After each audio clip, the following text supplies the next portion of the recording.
Hello and अस्सलाम वालेकुम, welcome back to my channel. उम्मीद करती हूँ कि आप सब लोग ठीक ठाक होंगे और वीडियो को वॉच करने से पहले आपसे रिक्वेस्ट है कि चैनल को सब्सक्राइब कर दें। ये है जी सुबह सुबह का टाइम और इस वक्त मैं बच्चों के लिए लंच बॉक्स जो है वो रेडी कर रही थी। इनको मैंने उठा दिया था। ये जो है ना खुद से ये यूनिफॉर्म वगैरह पहन लेते हैं। जो छोटा वाला बेटा है उसको थोड़ी सी हेल्प की ज़रूरत होती है, ऑल्दो क्लास 5th में है, लेकिन वो इतना पैम्पर्ड है जिसकी वजह से फिर मैं जल्दी जल्दी से लंच बॉक्स पैक करके उसकी हेल्प करूँगी।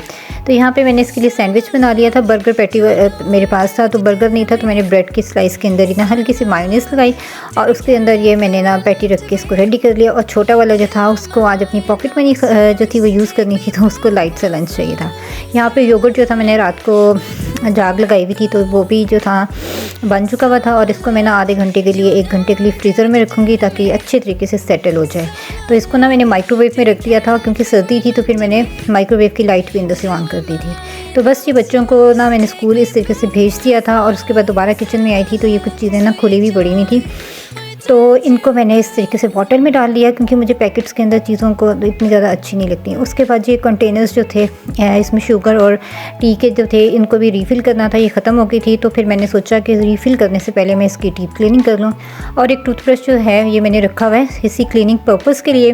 साथ डस्टर की मदद से मैंने इनको ना ड्राई क्लीन कर लिया।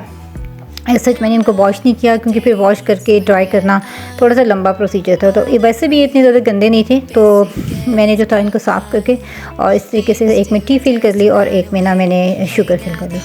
और शुगर का ये होता है कि पहले इसमें थोड़ी सी थी तो मैं क्या कहती हूँ, जो पुरानी वाली शुगर होती है ना उसको पहले निकाल लेती हूँ और फिर उसको रीफ़िल करके और एंड के ऊपर ना जो ये बची हुई शुगर होती है ना इसको मैं ऊपर डाल देती हूँ ताकि जो पुरानी वाली है वो पहले यूज़ हो जाए और फिर बाकी जो है ना वो लेटर यूज़ हो जाए।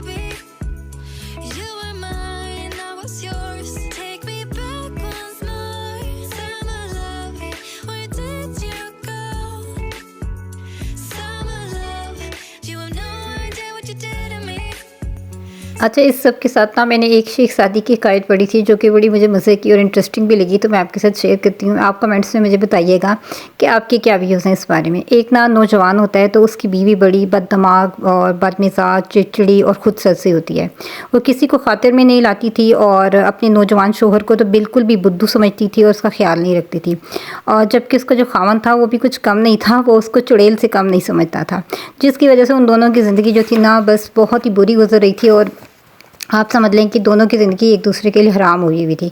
तो एक दिन वो शख्स जो था, नौजवान जो था, बहुत ज़्यादा परेशान हो गया और वो एक बुज़ुर्ग के पास आ गया और उसने उनको अपना दुख बताया कि और उनसे पूछा कि मैं ऐसा क्या करूं, मैं किधर जाऊं कि मुझे अब इस चुड़ैल से मैं अपना पीछा छुड़वा सकूं। तो बुज़ुर्ग ने उसकी बात सुनकर कहा कि अगर तुम्हें अपनी बीवी से कुछ तकलीफ़ें पहुँचती हैं और कुछ उसे सुख भी मिलता है, मतलब उसमें कुछ पॉजिटिव चीज़ें भी हैं, तो तुम अल्लाह का शुक्र अदा करो क्योंकि हर फूल के साथ कांटे होते हैं। और अगर तुम्हें ऐसा लगता है कि कोई ऐसी औरत तुम्हें मिल जाएगी जिसमें बहुत ज़्यादा अच्छाइयाँ होंगी और बुराइयाँ नहीं होंगी, तो ऐसा पॉसिबल नहीं है। तो हम अपनी प्रैक्टिकल लाइफ में जब हम देखते हैं ना तो हमें दूसरों की लाइफ तो बहुत अट्रैक्टिव लगती है और अगर अप एंड डाउन आते हैं हमारी अपनी लाइफ में तो हम लोग बहुत परेशान हो जाते हैं और कहते हैं कि भाई हमारे साथ तो ऐसा वैसा बहुत बुरा हो रहा है।